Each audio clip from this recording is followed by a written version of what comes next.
Hi guys, Chris here with Super Savvy Travelers. Hey, today I wanted to take a break from property hunting, even though we have more lined up for today, and address some frequently asked questions because these are pressing things that you need to know before coming to Italy. And I see questions in the comments, but I want to make sure everybody knows. So the first question that I saw today is, what's the first step about making my move to Italy or making my property purchase? And of course, the first step is take our course. We made this course especially for you guys. Super simple, super fun, super entertaining, and super cheap because it's data that you need to have.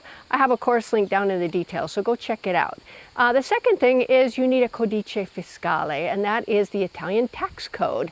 That is a card basically that you get. We can get them here in Belvedere for nothing. You just make an appointment, show up, and get your codice fiscale. Otherwise, you have to get it at your consulate, which is really what I sort of recommend because who knows if appointments are available here and whatnot. It's best to just try to get it before you come over. You can't make any big purchase in Italy without a codice fiscale. Any big furniture, refrigerators, that kind of thing, and especially properties, you're going to need that. So that's the first thing you need to do. It doesn't make you liable for any taxes. It's just a tax number, almost like a social security card, but you don't have to keep it private. Everybody knows everybody else's codice fiscale. The second question is, can I buy remotely? And of course you can. We have ways of making it easy to buy remotely. However, the question also is, should you? Now, if you've been here in the past, you know the area, you know what area you want to be in, and you're just looking for a specific apartment, that's easy. We can basically get you your apartment, go through it, answer any questions you have about it, even do a drone of it if you want to,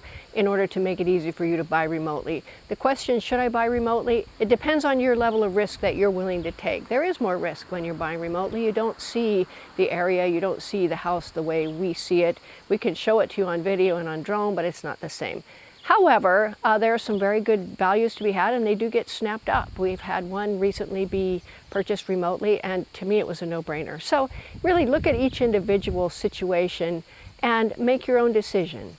The other question is, do I have to be a citizen or a resident to purchase property in Italy? And the answer is no, you don't. You can purchase property no matter what. As long as you have a codice fiscale, as long as you have the money and whatnot, you can purchase a property. However, you cannot live here unless you have residency. Otherwise, you're subject to the Schengen rules, which is 90 days in and 90 days out of the Schengen zone, which is mostly the EU zone. You have to keep that in mind. There are some qualifications you need to meet before you can become a resident. Most of them have to do with passive income and money that you have. Those are available on Nick Meta's Studio Legale Meta website. I'll put a link down in the details below to that page so you can study up on your own. Plus, all of that is in our course. Now, here's another one that's coming up more and more. What about Italian mortgages? Now, understand that Italian mortgages are not like American mortgages at all.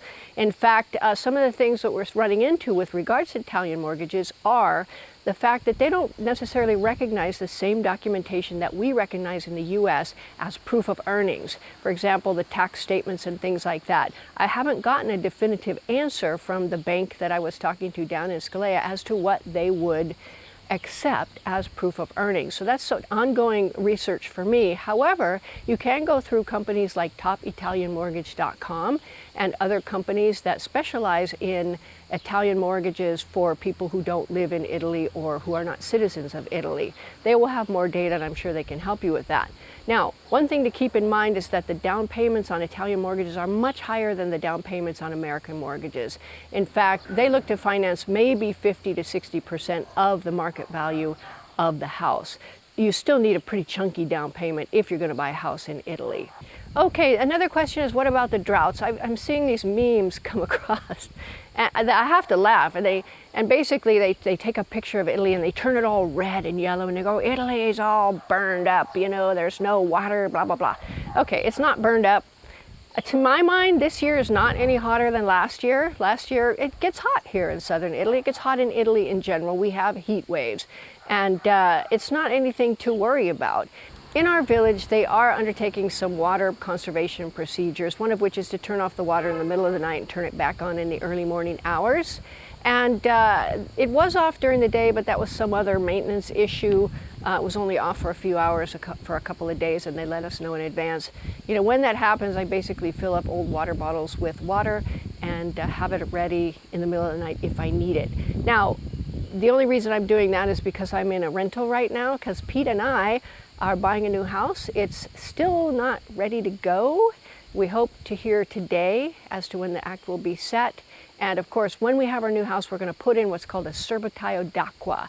It's a big water tank, and when water is available, the serbatoio fills up. And then you can turn it on when you need a shower or if the water goes off, and it provides you with enough water to get you through and to make your shower good. We have one in Scalea, it works great. And then you turn it off and let it fill up again. And it's a pretty good alternative. It makes it pretty seamless so you don't notice any changes in water availability. I recommend everybody here get one. I just think it's a good idea to always be prepared.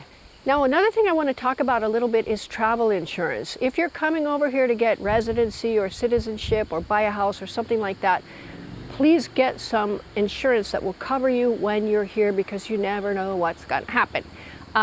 Our friends Justin and Michael, I'm sure if you've seen on their channel, Justin's mom was here.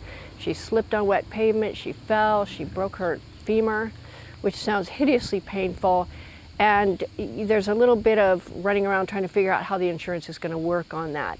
So it's just best to be prepared. If you're getting travel insurance, don't make it end as soon as you get here. Keep it until you're able to get your residency or whatever, so that you have some kind of insurance in case something happens. It's always good to know. So those are my tips for the day, my FAQs for the day. We're going to do these on a weekly basis, I think we should, because a lot of things come up and a lot of questions are asked. But obviously the answer to most of them is take our online course. It's very complete, it's fun, it's entertaining, and the details are below. So I'll see you very soon. Take care.